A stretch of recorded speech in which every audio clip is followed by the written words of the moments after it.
really appreciate seeing a lot of familiar faces here today. It's a nice way to see the show again. It was a really big celebration on Wednesday, so we're grateful that everyone's supporting the artists from the UK, our friends from the UK, and friends. And their friends from here from New York. I want to thank everyone who's here, Chris and Bob, making this possible, approaching me with their project.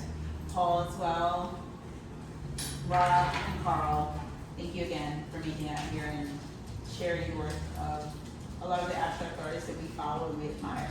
And I think one quick thing I really loved about this was seeing everyone meet in person.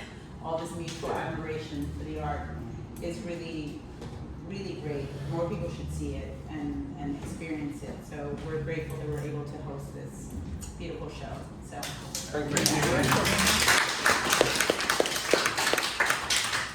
So the beginnings of the show really goes to Chris and I. We work at Barry Campbell, and often we'll go to galleries all the time and work together.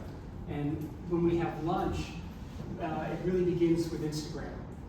Just looking at paintings that we like, painters that we like, and talking about them. And some of you may know Lindsay Harold Wong or Jeff Wenzel. You know, the internet's full of fantastic painters. And we noticed Karl and Rob's work in England and many others. And we really just began with the thought that there's such a community here that connects to us here in New York. Wouldn't it be great if we could get together and do a show?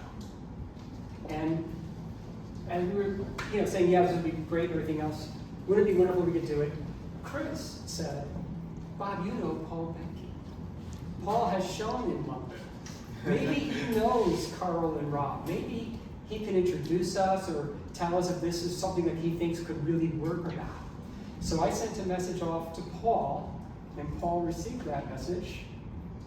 Yeah, so when Bob contacted me and asked about could I kind of make an email introduction, I was happy to. I've known Karl's work since about 2010. I used to do an art blog, and I contacted him and asked him could I put some of his work on my blog. And so that's kind of started a dialogue between us. And then over the years in Bushwick, when Bushwick was first kind of getting going, and Julie Torres was curating a lot of shows there, and she was bringing a lot of people over from either Australia and London and Germany and all these places together to show. So that's what we went. Yeah, and so we were in some shows together, and he's right that dialogue between British painters, particularly abstractionists and American painters, has a long history. John Hoyland was over here, was in very close contact with Robert Motherwell, did writing for Hans Hofmann, all of these people, and and I had been into those British painters' work for a long time. And it was just a really easy handoff to Karl to say, they're trying to put this show together. Find us some great painters. So then we took it. We spoke about it, and me and Rob, we've known each other for years. I met in London years ago, and then he's back up north now. And we put different shows on through a gallery that I run over, and we just said, we'll assemble our 12 painters. So we contacted the painters that we knew we could trust to get them working on time, because we obviously wanted to keep the art in the So we contacted the painters. We didn't actually see any of the paintings. You saw the painting before we did, because they came over, but we knew that they were really good painters, so we trusted in what they were going to send over. And that's what we did, and we selected between us, half the art, as I selected half, and Rob selected people who kind of based in him. I was receiving everything with excitement, actually. I'm a registrar at Barry Campbell, so I'm there full time. That was the most sensible way to receive everything in the show. So it was exciting to see things coming to fruition in kind of a weekly basis, new things arriving from London, and seeing, wow, this is family. This is actually coming together. Quite quickly, didn't it? So that was really nice, because the show came about really fast. So we had to move on it quickly, and it kind of, it just knocked on really well. But the kind of gut instinct I had in response was just exciting seeing these things in actuality too, because you see them you know, No Blyth edges, and no Eric, texture, yeah. but the, you know, the real visceral quality of seeing it in actuality is beautiful. And then we're celebrating it here thanks to. And that's the what we've seen. Yeah.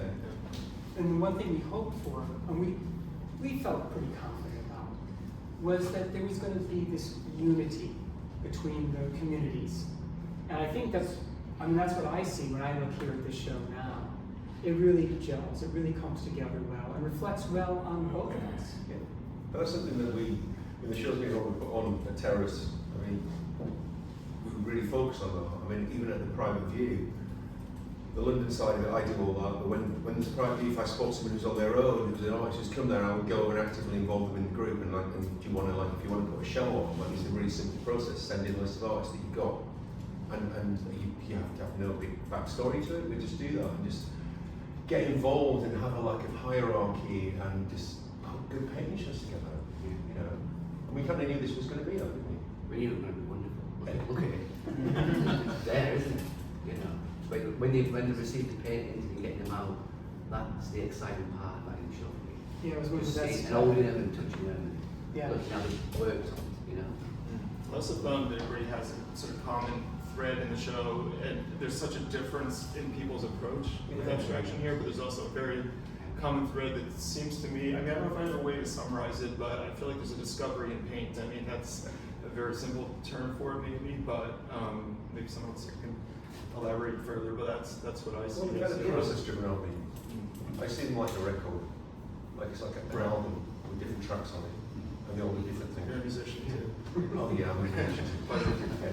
That wasn't supposed to be. You know, I think. And he's also just released an album. Yeah. And I've got some copies. You signed it? He takes colors. But it's really exciting to me. Like I said, I have a history of loving the artwork, the abstraction that's come out of London, and so it's every time I've gotten a chance to show in London, it's always been so exciting. And so to be here with these guys, everybody, and see the work and to see the dialogue and the back and forth that's going.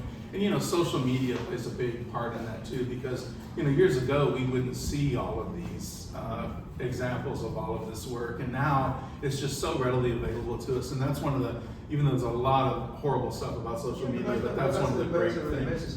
You say that I only know you through social media. Right. I've looked into We it. created an algorithm, I think. This is the algorithm, these five faces. Yeah, very much so. Does anybody have any questions? And there's also other participating artists in the Right, audience there as is. well. Yeah. They can speak up and say what they feel Yeah, or please think about join the in. show. I would say it was exciting for me to see the Simon Carter painting, because I only know him through social media. Yeah. And I've followed him for like 3 or 4 years now, and it's like, I don't paint like this, but I admire it, and it's like it's always there, and I feel what you're saying. Yeah, Simon's kind of based on the East Coast of England. Uh-huh. And he goes out walk every morning and does kind of landscape drawings. Oh, He goes really? to the studio, and they're based on that. Can you tell everybody which painting you're talking Oh, about? sorry, the green one, the green one on the brick wall. Oh, the little one, Yeah, okay. yeah. Uh-huh. I mean, he also is, I mean, I'm part of the Contemporary British Painting, who run Paint Britain and the British Painting Prize, which has gone from being quite a small thing 10, 12 years ago to being like enormous now. Him and me are part of that. He's higher than me, I'm just like a minion, but he's like in the top kind of like, I don't know, 10 of the people on the board. He's a really lovely guy, Yeah. and he's recently started a gallery in Frinton, where he lives, by the coast, which is kind of, yeah, we talked about it. He came to me to look at the space that I run. When I run the space, it's not in a real gallery space, it's in a library, and he's been in a pub, and he's been outside, and he's been all over the place. But then I'm really deceptive with the photography. I'm going to post online, and the paintings are showing there a really high level paintings. So Simon started his gallery in Frinton. He was nervous about people would show because it was in a cafe, and then he started it, and he's had some of the best painters in London and in England showing there all the time. Because once you get 1 to 2 or 3 people say yeah, like yourself or Paul or Rob or whatever, then the next person thinks, yeah, I'm going to say yeah because they've done it. You know? And so there's a real encouragement with that. And I think that we are, community-wise, in England, we just do it. Just put something on. Yeah, Stop that's waiting great. for something to happen. Yeah. That's me finished. I want to actually thank Karl for that too, because I feel like he and I were so excited about what we were seeing as we've already discussed, but then I feel like you sort of lit the candle, like getting out there, just got to send your first message out. So I think that was part of it too, is like just go do it, just get to it. Keep your tail. It kind of reminds me of like in the 80s, in the early 80s in New York, which is how I started out. And that was the attitude. It's like, oh, there's this burned out building on Avenue B. Right, the show on streets in Europe, painting wine, put some things on the wall. Yeah, it's all going, you'd have to like put ladders up to get in the building, blast the music, everybody puts this stuff on Well, the there's wall. a chance that this show, well, this show's going to London. Now, it might be a terrorist space that I run, but there's an organisation called Haifa, and what they do is they get old, say, what you got here, like Walmart, or things that are shut down, and they're about to be built on, and they get them for 6 months, and you take them on, and I'm speaking with them already.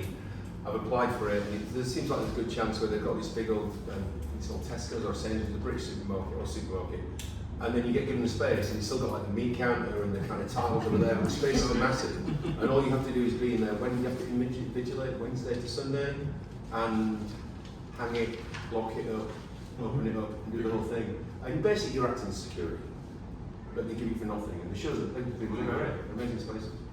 And there's a good chance that they've replied, they've got the application. So, fingers crossed. It's a different kind of venue. This is a brilliant space to be in, of course, because it's got This a is like great. a proper gallery. This is our ideal This space. This is our ideal space. space. So thank you, Karina. This is incredible. Well, I'm going to chime in because Victoria, so the point of the gallery is the dialogue, right? We love the space because of the dialogue of abstraction that's happening. Not just with the artists that we currently have, but also with the tie to the legacy of abstraction in the 70s and 60s. And then when you both approached me, I was like, I love this idea. This is what in the 60s and 70s was happening. I heard Motherwell and, Rothko and Pollock, they were all going to the UK. It was like, and that was for a different purpose. It was more political. But this one is more about, again, technology doing what it does best, connecting people. And I think that having them on the wall, art's temporal, right? And we all speak to this, that you have to experience it. And I saw these pieces and we installed, Bob and I kind of like looked at it and we said, where do they go? And the conversation was pretty obvious with some walls. I think we can go, but there were Martin and Ben Pritchard, who were right behind you on the first brick wall. And the conversation, the side by side, Martin and Ben, who are in the audience, can say, have they ever shown together before? There's a lot of similarities, lots of sensibilities in those two. Then you have Mary and Stephen, right? Stephen's a British artist who was here for the opening. Yeah, Stephen Brookeridge is the smaller piece, the left layered piece, right there, and then you have Mary Jones is also here as well. Martin, there you go. And then, so beautiful conversation that layered the collage with the materials on the smaller piece and Mary's collage. And then to the left, you have the two green pieces in that little nook. You have Nancy Culleton, I think that's the last name. Culleton. And then to the left, Bob, can you? Christopher Winter. Christopher Winter. And again, the palette, the sensibilities, and then the smaller wall, the long wall. So, I'll let you guys speak about the other artists, but I just think it's nice to see the conversation that all these pieces are having. Maybe that's where we can do next. We can talk about the conversation behind the wall. That many of you are here on this wall. Paul Behnke, Karl, Rob, Chris. Yeah. Sharon, Sure.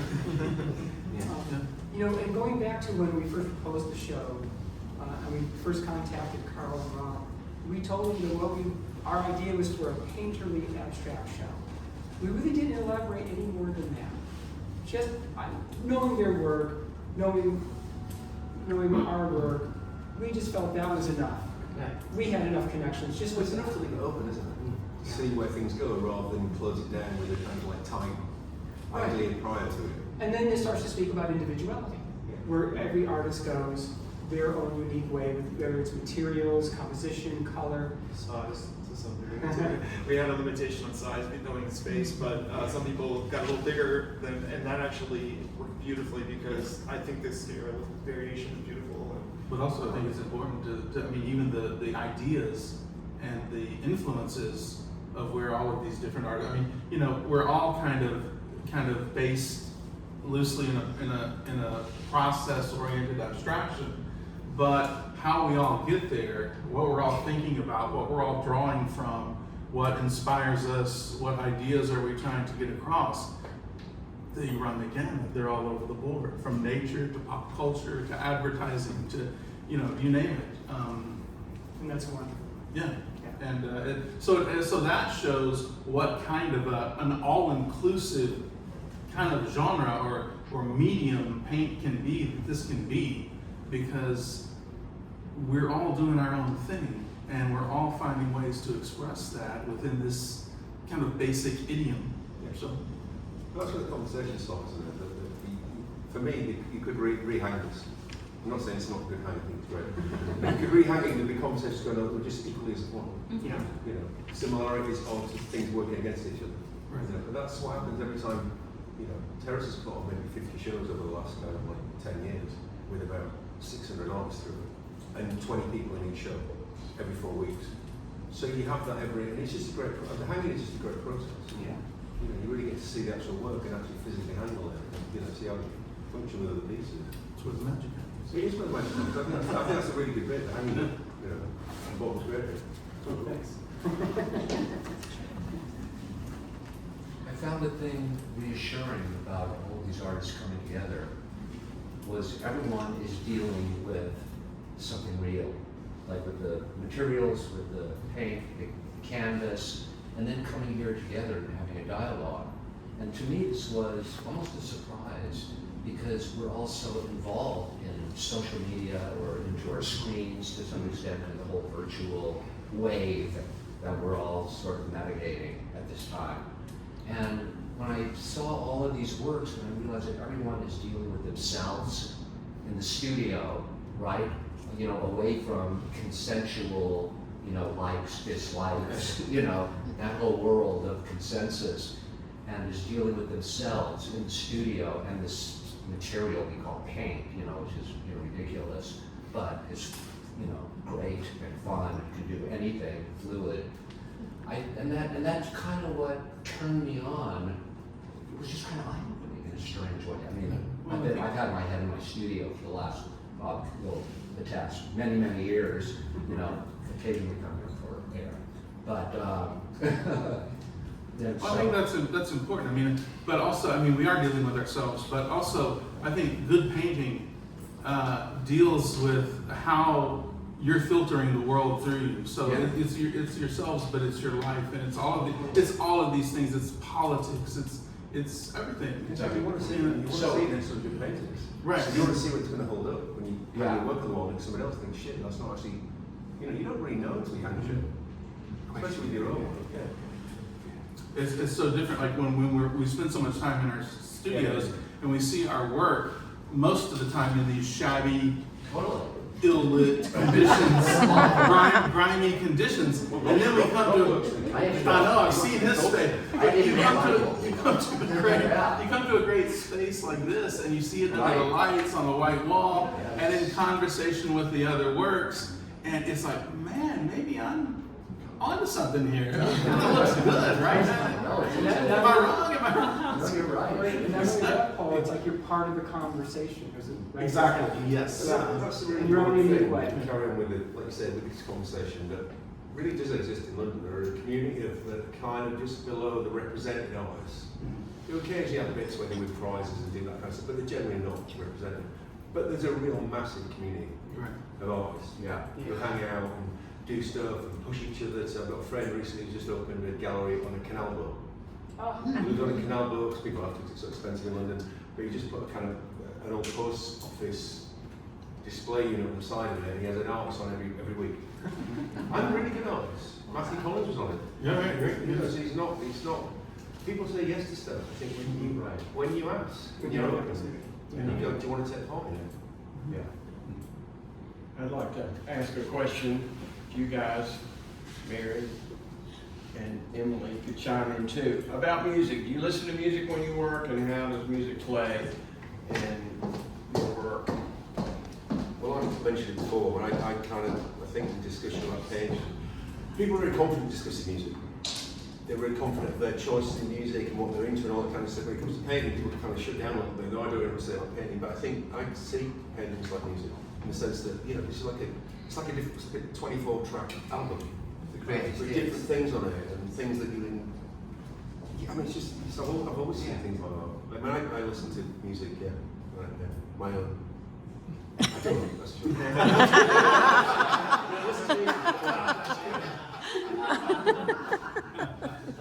I listen to his B-sides. He listens to What do you want? Do you want band names or do you want singers? Or?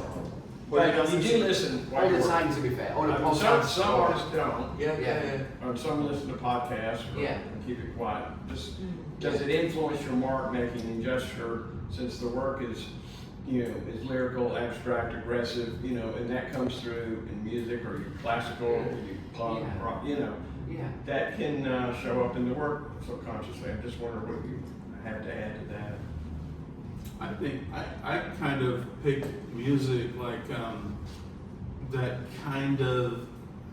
I think has kind of the same mood or vibe that I'm kind of going for in the work. It doesn't have to be that directly connected, but just kind of loosely in a way to kind of get myself in that headspace. And so that's how I use it. So, and I listen to a lot of different kinds of stuff, but you know, just kind of something that kind of relates a little bit to what I'm trying to do in the visual work. Like you were saying, I do the same thing to a degree, but I work also probably like you, but for a long period of time. So there's probably so many different kinds of tracks. I also have a very dispersed interest in music, and I play a little music too. But I guess the other question is, wait, dance all the time. Not me, but I just think there's probably a layering of sound or things that I think about when I work, and that it gets incorporated into a painting. I mean, any given painting. I think what you said is that there's something in that for sure. If you listen to like, I don't know if you're a Fat White Family or someone like that, you listen to something that's aggressive and stuff, and you're painting, then it energizes you. Music changes you. If someone listens to a new song, it changes you. So I mean, sometimes I work in total silence, a podcast like Rob said, but then it depends on your mood. I'll do what Paul said, but you know, I'm in the studio like 60 hours a week, so it's a lot of different music. So. I also think about the different kind of speed, rhythm in the works, because when I look around the room, there's some that are slow and more deliberate sound, and then others that are kind of very layered. And so it's a good question, because I think it's in the work. I mean, I think the works have a sound if you think about it that way, to the color as well. Do you think that's specific to, abstract painting? Like if you were, this was a show of, whatever, figurative, city scenes or something like that, would music affect that kind of concept? Or were you asking that question more specifically about? You mean if it's a premeditated painting? Yeah. So I think a lot of these are premeditated paintings, aren't Discovery, they? You're discovering painting while you're making painting. Yeah. You get to the point where it ends, you don't know when it's going to end, you don't know what you're going to do. Right. Well, that's how I work, anyway. And then so there's no premeditation of where it's going to go. I mean, occasionally there is, but it's very, very, very loose. Yeah, it seems like it would be more calculated. Even like if you're doing a more calculated painting, it would be more calculated. And instead of more leaving it more open-ended, kind of in a way. I don't know. I just think the idea of music and painting, for some reason with this type of work, generally it makes sense to ask that question in ways that it doesn't. For some reason, That's true. You may not have asked it. Gestural aggressivism. I would say as a figurative artist, it's not premeditated all the time. In fact, for me, never. And I would say that music does have the same kind of effect that you're trying to describe here. And it has the same variation as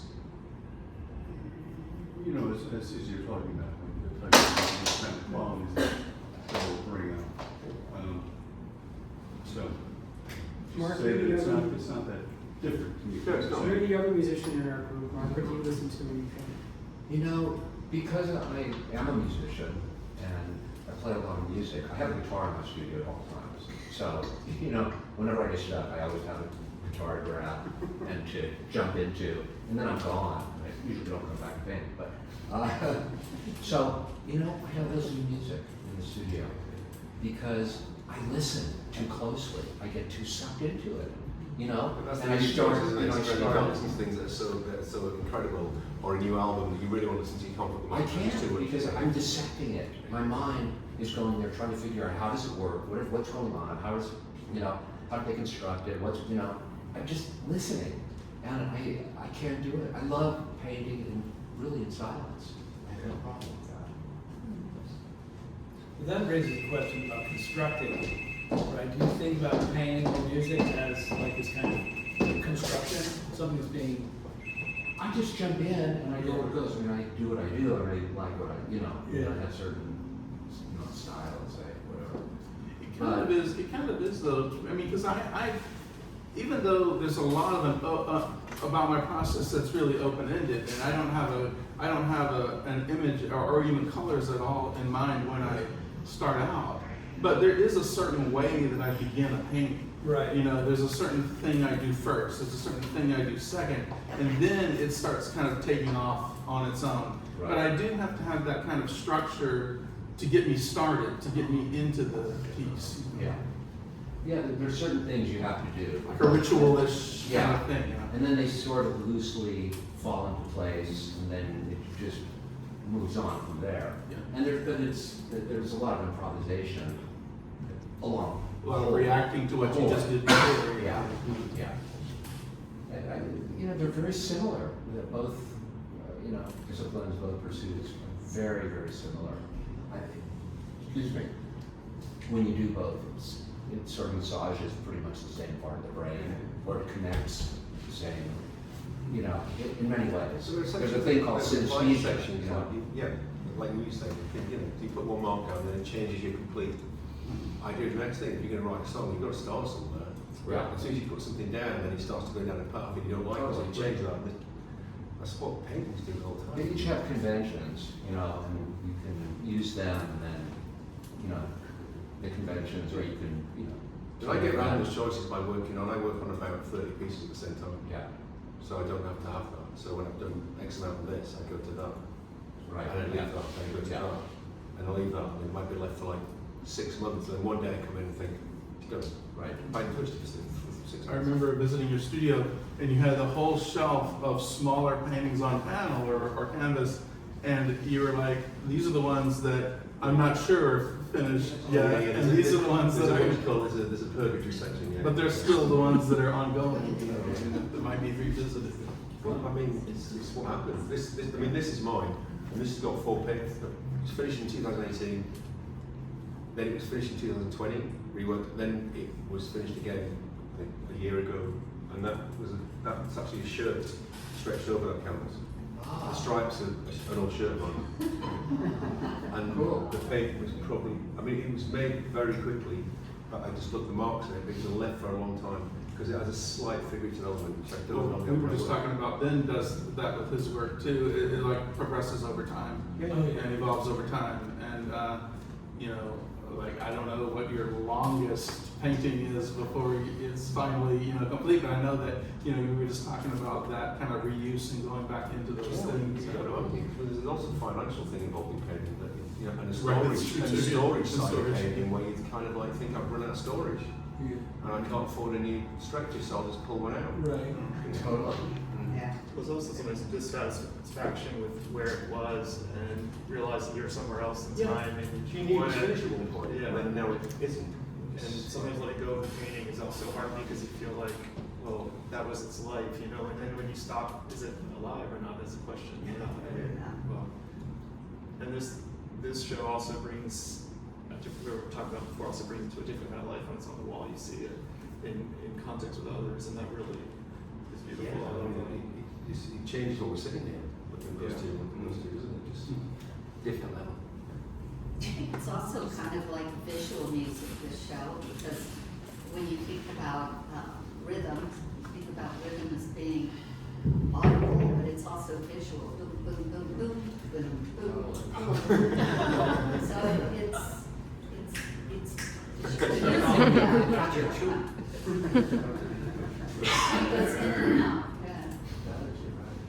loud and soft. The perception, unlike music, but the perception after the fact, because it's an object and it's a discrete object and it's finished because it's in a gallery, it's on the wall, is that people tend to think that it was somehow meant to be that way. It's finished, it's final. But it's part of a process that is so fluid and so arbitrary and random in many ways, you know, taking out an old canvas. Like you It's said, finished for now. It's like it's finished for now. For The now. only way it's ever finished if someone buys it. Yeah. It doesn't happen often. So Right. if they buy it, then it's finished. Yeah. Otherwise, it's on my Unless shelf. Rob Schuber erases it or something. Well, yeah, I think it's a lot. Yeah. But I mean, so it's a kind of it's an illusion that works are done or that they're discrete they're all and works in final. progress, just like we are. They are in some respect, Yeah. and they're not in some respect. I was thinking that's the thing that kind of separate, like, there's, you know, you were talking about the kind of under the hierarchy of the represented artists, you know, people that like theoretically go to their studios, make their work, and then ship it off to whatever collector. And in some sense, we're sort of free of that limitation of some of the painting having like a finite beginning, middle, and end. It's like it's always active. So we're lucky, is what I'm Right, saying. yeah. We're not, you know, Yeah, we're not. as long as you're below the radar, you can do whatever you want. The art police will come. The broader question I was going to ask is a general question about other artists in the show. Does anybody else, or does everyone else do a lot of drawing or other exploration of sorts in their art pursuit? Do people? That's a general question. I mean, I know Mary's work over there has some elements of you know, drawn imagery or printed. Maybe I don't. Yeah, definitely. Yeah, I do a lot of monoprinting, and but I don't use a pencil a lot, except maybe at home, you know. Yeah, but I think drawing is really essential. Just to be fast. I think that would be another question for everyone. Would be speed and how does it free you at times, or how you use it in your process. I think it's part of improvisation. And anyway, so drawing for me is a lot about speed and getting something out before I know it or can judge it or think about it. So is the mono printing for you a way of drawing? Do you think of it that way? Actually, they're a little bit separate, but the monoprinting that I do is definitely out of control. I mean, there's a dialogue with improvisation, with control and chaos, and layering those two things. And so that would be, in that respect, I would bring it into drawing. Yes. So, thank you. I'm not an artist, so I can write about artists, but I'm not an artist. But as a writer, I typically get affected by my environment. One of the things I wanted to find out from you, as various artists were here, is whether your own environment affects you in the process, because I know we've been talking about the process of making art. How does it affect you? Now, for example, when you're listening to your music and working on a project at the same time, for me, I can't differentiate myself. I can't extract myself from what is going on around me. What I'm hearing, what I'm seeing, as I do the job that I'm entitled to do. And so, as you listen to your music, does it not affect not just the process, but also the end product and the message that you're trying to say? And I say that because we are all doing abstraction. And as you said, this is a different abstraction from the 70s, which was more political. And yet, I think of a more political situation than the one we are right now, where I see what I consider is like a subversive unity. Because most of the time we now operate online. I can't teach, I can't write without thinking about how are my students going to understand it from the vantage point of people who are visual and online all the time. I think to not be involved, to not be affected by your environment in some way, takes almost an active Defiance. to being. I mean, I remember we were talking about this earlier. I remember when I first moved to Taos, and everybody was telling me when they found out I was going to move to Taos, like, oh, the light, the light, the light. You're going to love the light. You're going to be drunk on the light. You know, all of this stuff. And so it really put me off. And when I got there, I mean, I think on some level I actively resisted that. I did my first show of all really grayed down, you know, paintings, and it was called, the show that was in Alaska as a result of those paintings I did in Taos was called My Love is Winter. And I think that was an active obstinance on my part, because after about 3 years, of course, living there, I'm like, oh my God, the fucking light, it's so amazing. You know, and I'm telling all the other people, my friends that want to come there, you know. So I think it takes, even in ways you don't realize, that all of those environments, the political environment, your mental environment, the physical environment, they all affect us to some degree, even if we're not really, even if we think they're not. Everything goes into the student. Yeah, Everything goes into it. But I think this in itself is actually a political act. Putting the show together, encouraging this dialogue and bringing these things together is actually, in the state of affairs last night, and the state of affairs in society right now, is disgusting. Yeah. Here, in England, and it's like, you've got to do your own thing. They're not doing it for us, so do your own goddamn thing. Put your own shows on, organise things. Society ain't doing it for us.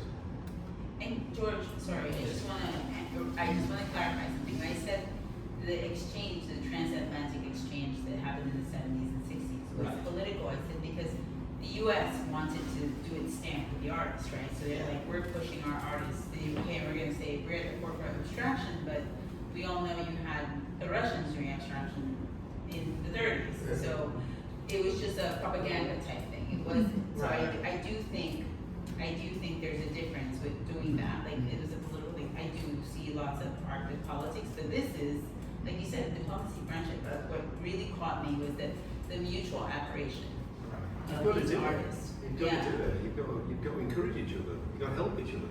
Why not? The community is this is the first time we've ever had like a New York abroad show. We always show artists that are local and they're from different locations.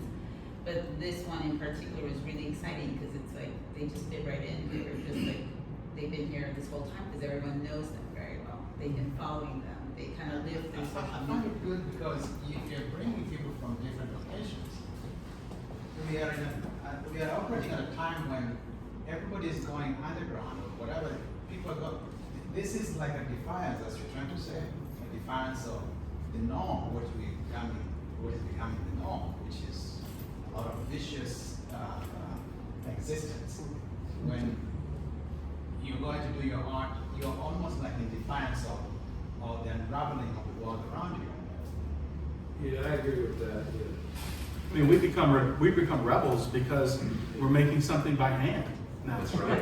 You know, I mean, that's rebellious now in the face of And this care. yeah, right. Things And like it's that. material, Yeah. it's not on the screen. Empathy, you know. Right. But also, I think a big word here is individuality. You know, we're all connected with the kind of painting that we're doing, but no, I don't think anybody would confuse two of us with another one of us, I should say. No, you know, but individuality, you know, that's again, it's a political act, expressing yourself, expressing the points that are important to you in painting. With paint is what we're doing. It's strange that the subjective is now all of a sudden this kind of like radical thing. It's like this, somehow the world has really worked to flatten everybody into just, you know, it's almost like an algorithmic, a number, you know, it's like we all want the same things, we know what you want, we're gonna create what you want for you to purchase, you know, it's like Before you know you want it. Yeah, you know, these things are we're living, we're waking up and we live in this world, and it's like, what the hell am I doing in the studio? You know, you realize all this stuff, but then you're like, no, that's why. And the worst thing is like these kinds of environments. One of the worst things for me, especially when you get down about the political environment and you get discouraged and things like that, is when I hear artists say, I don't even know if I should be making work right now. Does the world need another painting? I hate to hear that. People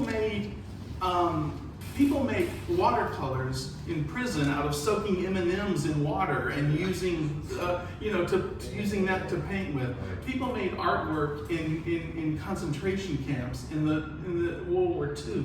I mean, come on. You can make some work. We can get out there. We can participate. Well, I think what's so beautiful and tangible here too is you see sort of humanity in painting, and you see like there's a humanness, and that's something that everybody can relate to, I think, in terms of like abstraction can be kind of aloof or ineffable, but it has a real humanity to it when you see the painting, and you see kind of and those threads that we were talking about with everyone around the room, you go around the whole room and there's a connection.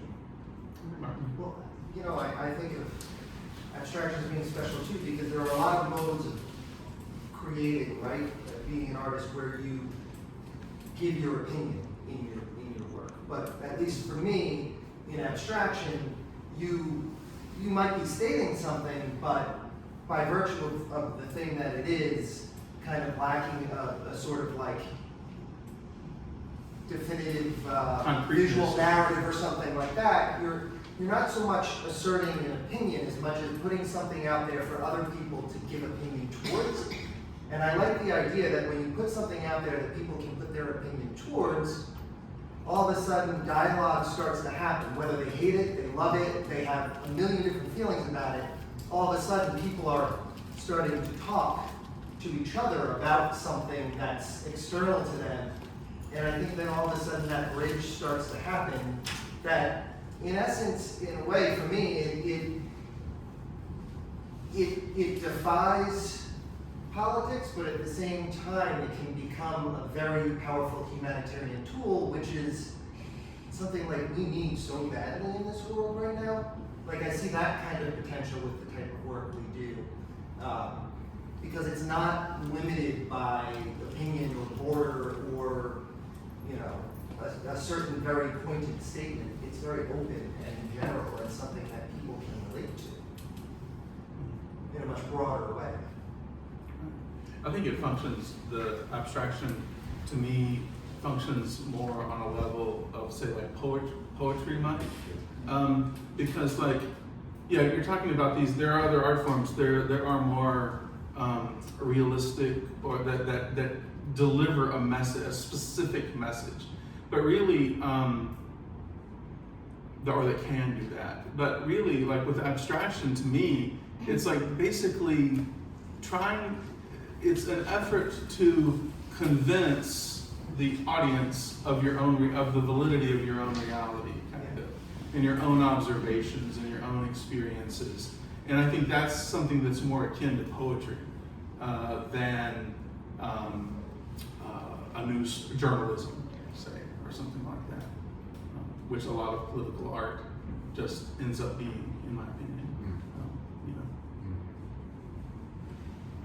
Well, I think I'm just taking off from what you said and what Martin said. I feel, the whole idea about abstraction is that you experience it. It's not about a specific meaning. It's not an essay. It's, not journalism. It's something to be experienced. So there's that openness, and when you're talking about conversation and dialogue, that's what it's about. So it's your painting, and then you're putting it out there for people to experience, and they're going to bring to it what they bring to it. So hopefully, you are promoting conversation, and it is a form of humanism where you're right, and that we really need that these days. We are in deep need of that. It's also kind of showing vulnerability, or it's strength too, but it's getting out there, those qualities, I think.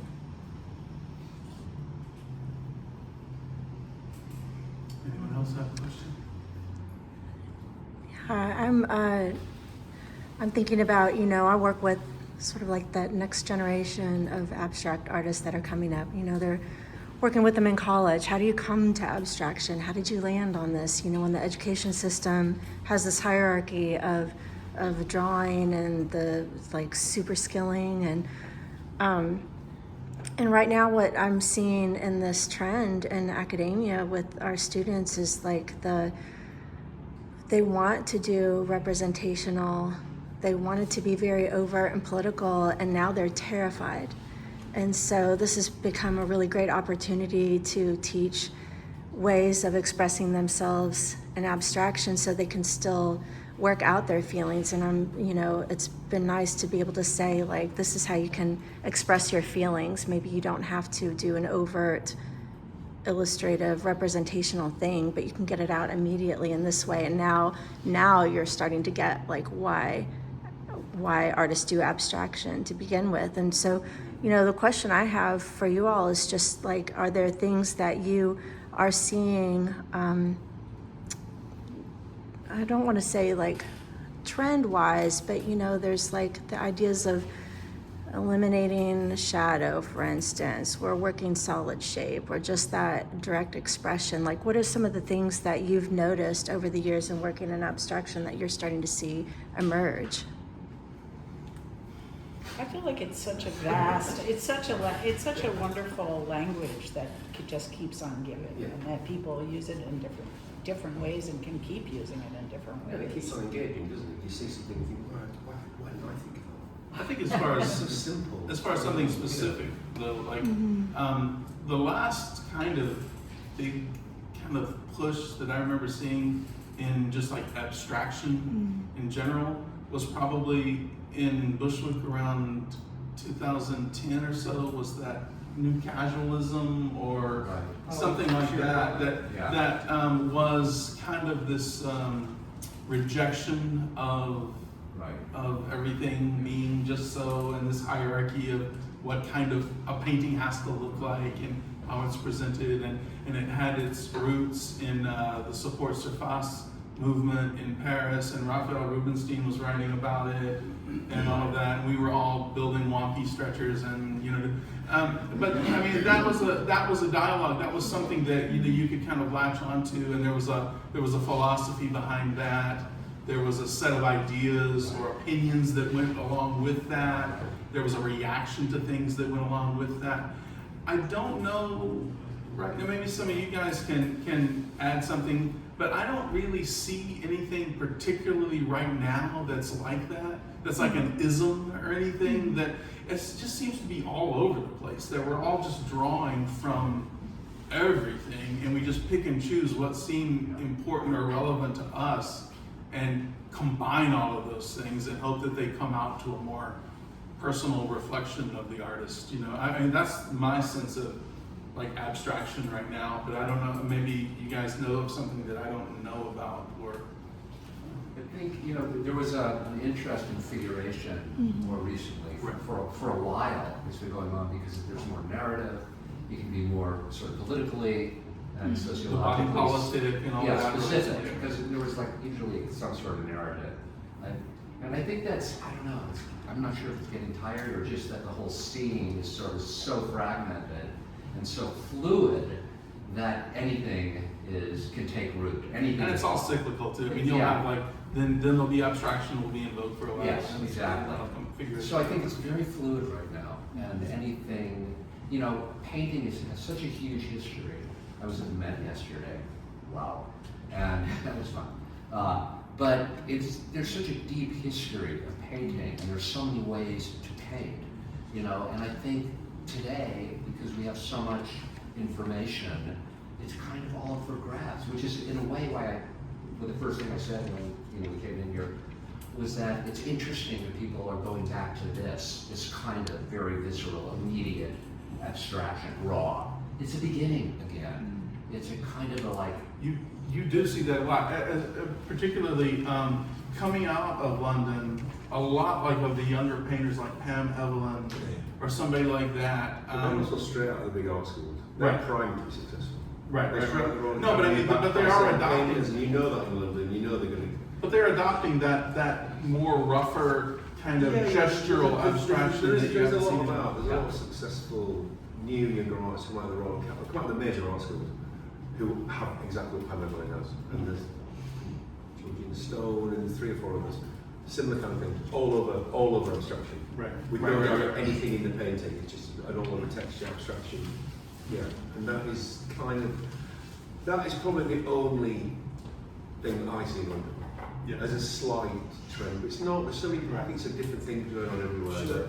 It's like, But, you know, it's like everything. But I think also, you know, like what we're doing here, I think the conversation is what is going to drive it. Is like, okay, we're doing this abstraction, you know. Well, this is the start of the conversation. Yeah, It's right. the first report, isn't it? So that's the beginning of the But conversation. and as we were talking about the other night, this conversation, this dialogue, doesn't only just come within the art community or artists. It comes from writers. It comes from philosophy. It comes from ideas. And then we all react to those things. To literature, we all react to those things. Yes. And it becomes this big This soup. lady over here, I'm really interested because she was talking about making art at a time of political oppression. She's talking about her students being afraid now to make representational art about politics because of what's going on. Well, America has a long tradition of artists, art in the big sense, and during political oppression, go back to the spirituals of the African American slaves, where they had lines of dialogue in there that were coded, like everybody talking about heaven ain't going there. And that was directly talking about the slave master, Sure, but they yeah. couldn't say it. So that, like, those gorgeous, beautiful, like aesthetically beautiful music with this coded language, you know, that is, like, that comes out kind of, maybe it's gonna come out in like a new way. It's starting. Yeah, it's starting. You know, and I think there's just a whole lot that's unknown. We don't know where it's going. We don't know, I mean, who is the youngest person in this room, you know? It's like we don't know what 25-year-olds are doing, do we? Or 21-year-olds or 18-year-olds. We don't know. You don't know what's going. You know, with their experience. I work with these people at gallery in London, so they're doing all sorts. They're doing everyone's some bits of different things. They're doing all sorts of things. We don't know how it's going to come together. I don't know. It's going to come together. It's going to go like that. It's going to go outwards for me, where all these, like Paul was saying, all these different areas exist within painting. And it doesn't seem like there is a thing anymore that's going on. Yeah. Because also we don't trust the people that are telling us what isms we should be doing anymore. Even at our age, we don't trust them, and the young people surely don't trust them. You know, so if you say, "Oh, you got to paint like you're Clem Greenberg, you got to paint like this," it's like, "No, you're a gatekeeper. Right. Screw you. I'm gonna do whatever I want to do." Yeah.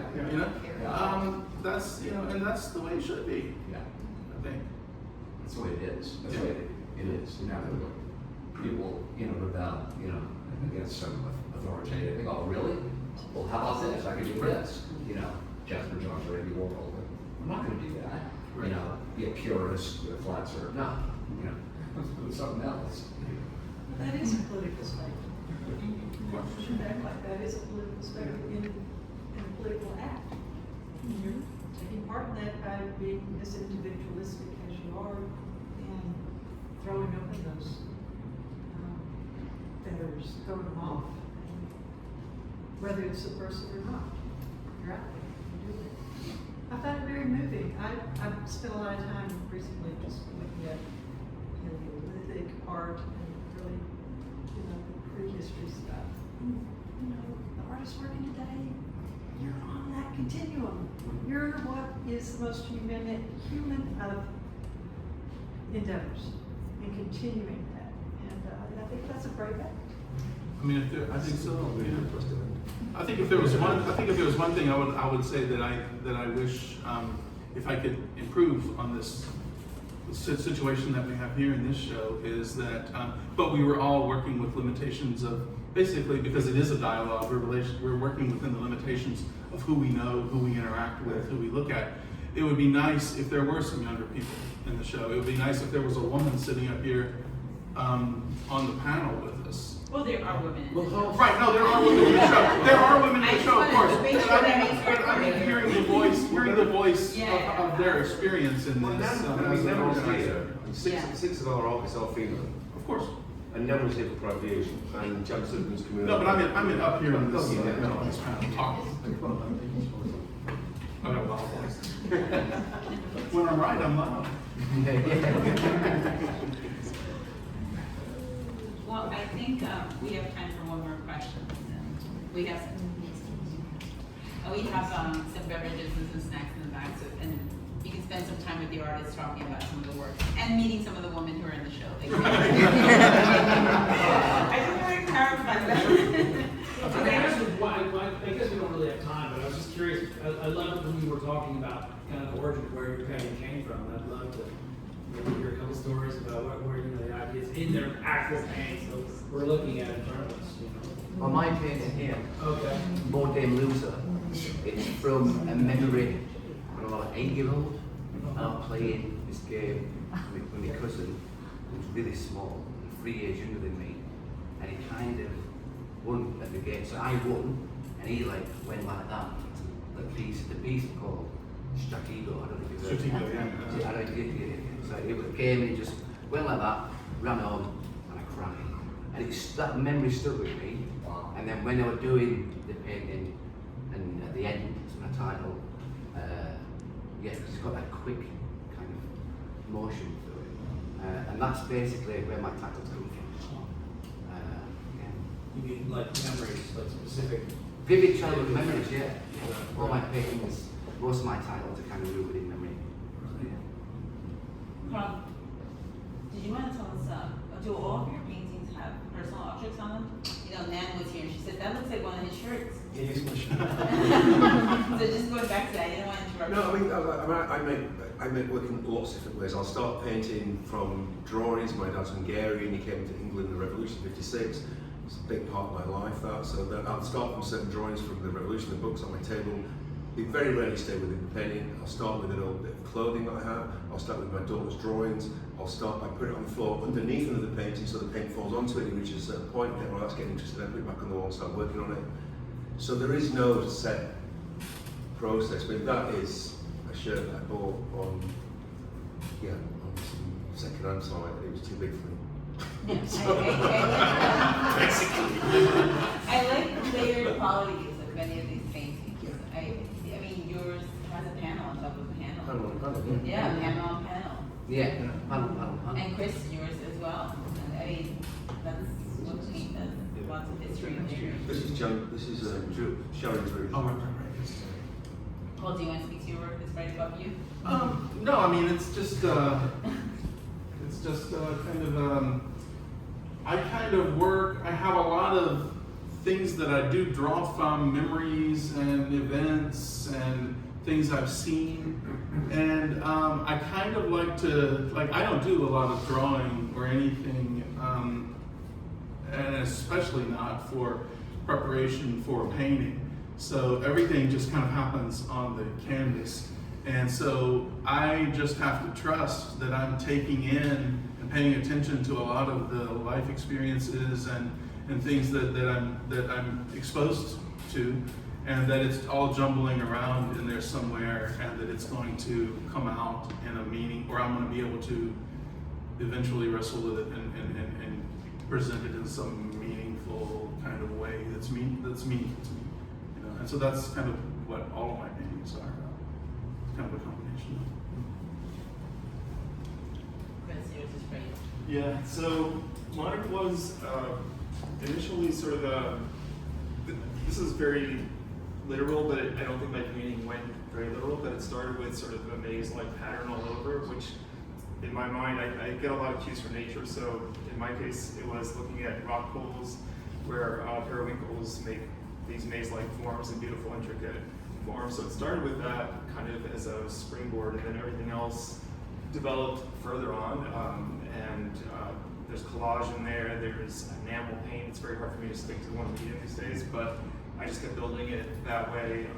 And the surprise for me is when a painting's finished, it surprises me, and I kind of leave it there. I say, oh, well, it's come together, and that is a surprise to me because it takes time. It arrives there basically on its own. With my paintings, it's so many layers of paint. It's usually 4 to 5, 6 months of painting. And what I'm thinking of, what I'm beginning with, is the idea of there will be a color field, framing top and bottom. And I started doing these paintings about 10, 12 years ago. They did not look like this. This is what happened through time, working on this series. So little things like the lines, little patches of color. Certainly, I am thinking not so much in terms of nature. Everybody looks at my work and tends to think of sky or water. And the truth is, when I begin a painting, I'm really thinking about Friedel Zubas, Richard Diebenkorn, Mark Rothko. I'm thinking of painting in the context of color field abstraction. And so I know I'm going to have the field, I know I'm going to frame the field top and bottom, and then there's just no set of directions after that. It slowly builds up, and through the process of looking and painting, and I guess I would say also the influence of thinking about painting other painters, the painting comes into being months later, which is why I tend to work on about 15 paintings at a time. So it's just a slow building process. Well, I have to speak about their. Oh, go. Would you say you're influenced by landscape, or could that be a landscape painting? Yeah, but I don't have to have it in front of my mind. I just know that the wave paintings are going to have this kind of feel, this spaciousness of either a landscape in some sort, a relationship to sky or water. I want you to be fun to speak about your work because since you created the show, you don't speak about yourself, so speak about everyone else. So with that, I just want to say thank you to everyone for being here. And again, there are more artists present. Thank you to the artists who participated in this show.